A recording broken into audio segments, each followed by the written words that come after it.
हमारा एक मौलिक कर्तव्य यही है। मैं हमेशा कहता हूं कि मौलिक कर्तव्य सिर्फ पेपर के लिए नहीं होते। I take classes for UPSC में हटने के और भाषा बाध्यता नहीं होती, ये मैं आपसे कहूंगा। बाकी हमारे शिक्षक सभी का सारे स्वागत है। आपके योगदान के बिना ये बच्चे यहाँ नहीं होते। लेकिन अब आप लोगों के लिए मतलब अभी तो डीएम सर आपको मिलेंगे, मैम का भाषण आपको सुनने को मिलेगा, एक वक्तव्य मिलेगा। लेकिन मैं 2-3 मिनट में ये कहना चाहता हूँ कि 3C कभी मत करना। मैं बहुत सारे सेशंस लेता रहता हूँ, आई टेक क्लासेस बहुत जगह। तो मेरा ये मानना है, ना तो क्रिटिसाइज करिए, ना कभी कंप्लेन करिए और ना कभी कंपेयर करिए।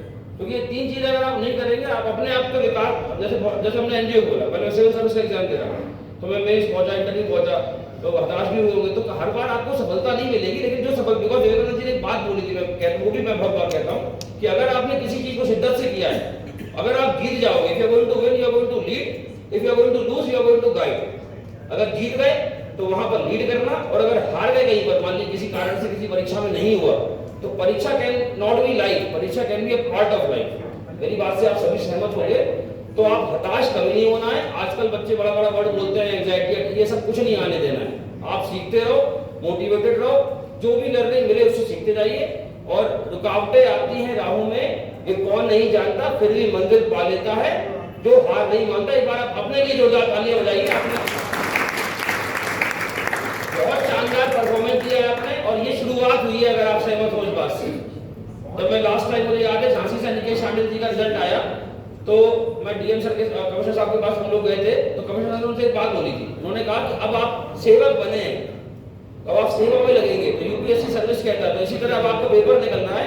अब आपकी मेन फाइट चालू होगी, graduation, selection of your aim, vision. और अगर विजन नहीं है तो बना लो उसको।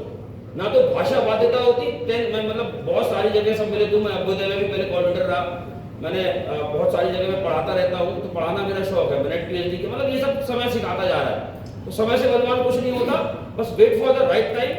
बहुत ज्यादा ऐसे लोगों के चक्कर में पड़ना जो नेगेटिव हो कि तुम ऐसे नहीं कर सकते, तुम इतने घंटे नहीं पढ़ोगे तो नहीं होगा। If you feel you can do it, do it. ये शिक्षक के नाते और छात्र के नाते, अगर मैथ तुमने 10th में पढ़ा था, तो ऐसा नहीं है कि यूपीएससी में मैथ बदल जाएगा।